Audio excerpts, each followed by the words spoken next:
Did you watch the GOP candidates debate last night?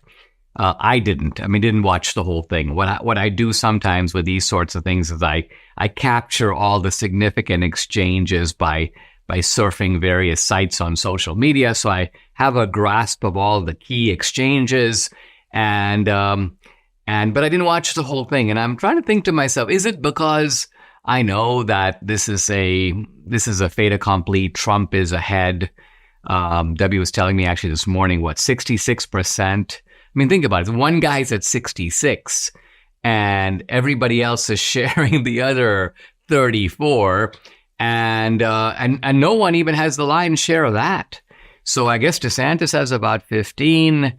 Nikki Haley has a bunch. They're ahead of Vivek Ramaswamy. Christie, I'm surprised he's even at 1 or 2. And in fact, that came up during the debate. Vivek was being a little harsh, but I think not unduly harsh. I would say duly harsh. Basically says to Christie, why don't you have a big, go to a buffet, eat a big all-you-can-eat meal, and then go home and take a nap. Get out of the race. You're wasting everybody's time. And of course, Christie, it's interesting to ask, what is he doing there? What's the point? Even Megyn Kelly at one point was like, Christie, people in your own party sort of hate you. So what kind of race are you running when most people think you're a disaster? They would never dream of voting for you. And Christie's like, well, sometimes I've got to be there to tell people harsh truths about themselves and so on. But look, if you're running in a democratic election, telling people harsh truths about themselves is not exactly a winning strategy, right? Let's even say that the American people are stupid, selfish, confused, morally rotted. Imagine running a campaign. Guys, I'm here. Here's my message to you. You're stupid, selfish, morally rotted. Now vote for me. Yeah. So this is a disaster. Perhaps the most talked about exchange was the time when Vivek challenged Nikki Haley. He says, look, Vivek was really harsh even on Nikki Haley, and Debbie was recoiling a little bit. She's like, well, Republicans shouldn't be quite this harsh on one another and so on. But, I think we're in a strange time when both the country is in a raw state, the Republican Party is in a raw state. So there's a unusual level of candor, but even acrimony. At one point, Vivek holds up a sign saying Nikki Haley is corrupt. Another point, he suggests that she's willing to send Americans to die so she can buy another house. Wow. Mean for sure, but mean doesn't necessarily mean untrue, because think, Nikki Haley is somebody who was a politician, South Carolina governor, UN ambassador, earning a politician's salary, right? And then suddenly her net worth rockets to $8 million. Now, how is that possible? Answer, she's on the board of Boeing. So she is essentially, because she's a hawk, she is being celebrated by the defense establishment that has a lot of money to make on hawkish policies and hawkish wars. So, now Nikki Haley, in her defense, could say, well, listen, I happen to be a hawk. I happen to be I want a strong defense, and that's my motive. Now, if Boeing happens to like me for that reason, that's not why I'm taking this position. I'm not taking the position for the money. But this is really what I think Vivek is hitting at. He goes, well, you may not be taking it for the money, but the money doesn't hurt, does it? Isn't money a great persuader? Isn't money something that's going to help you go, yeah, I think we got to stick it out in Ukraine a little bit longer. After all, I've got another $1 million to make. So Vivek is really hitting here. In the past, when you have these Republican debates, they would rarely attack motives in this way. And then, of course, I think Vivek, kind of his knockout punch for the debate, he's like, Nikki Haley wants us to fight in foreign wars, and she can't even name the places we're supposed to be fighting in.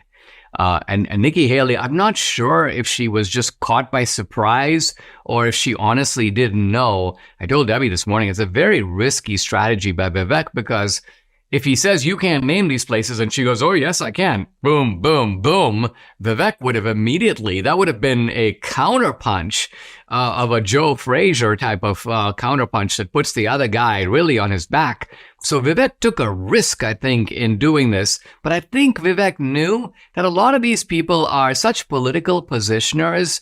They spend a lot of time crafting their messages they don't do something like read a book or read some history, really understand what's going on in Ukraine. They don't have that kind of intellectual depth or curiosity.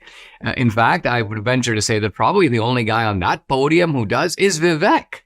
Now, Ron DeSantis, I think, did pretty well for the debate and spoke effectively when he was asked. But there's something about him that is not breaking out. I mean, not only has he been stuck, but in some ways he loses ground. And so after every debate, I see on social media that DeSantis people are like, Ron DeSantis comes through again. Ron DeSantis wins another debate. And I'm like, yeah, but this isn't just a debate, it's an election. So the debate is a means to increasing your popularity, strengthening your Republican support. And finally, when Debbie and I were talking about what is Vivek trying to accomplish here? Like, what's his goal?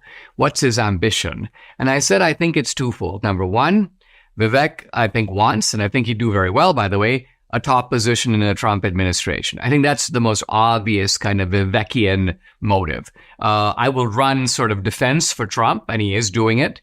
And so Trump will notice that and go, hey, Vivek would be great on my team. I think the answer, he would be.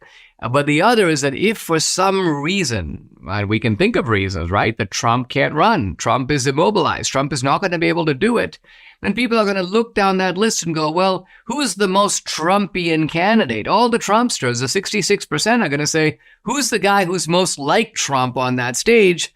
And I think Vivek is hoping people will say, well, there's only one answer to that question. Hey, at the end of the year, Debbie and I are buying some gold, and you should consider it also. Diversify your savings with physical precious metals while stockpiling silver in your home safe. It's Birch Gold Group's most popular special of the year. Now through December 22nd, for every $5,000 you spend with Birch Gold, they'll send you a 1-ounce silver eagle coin for free. Text Dinesh to 989898 to claim your eligibility now. You can purchase gold and silver and have it shipped directly to your home, or have Birch Gold's precious metals specialists help you convert an existing IRA or 401k into a tax-sheltered IRA in gold for no money out of pocket. And they'll send you free silver for every $5,000 you purchase. Keep it for yourself or give something with real value as a stocking stuffer this year. Just text the keyword Dinesh to 989898 to claim your eligibility. With an A+ rating with the Better Business Bureau, thousands of happy customers, including me, now's the best time to buy gold from Birch Gold.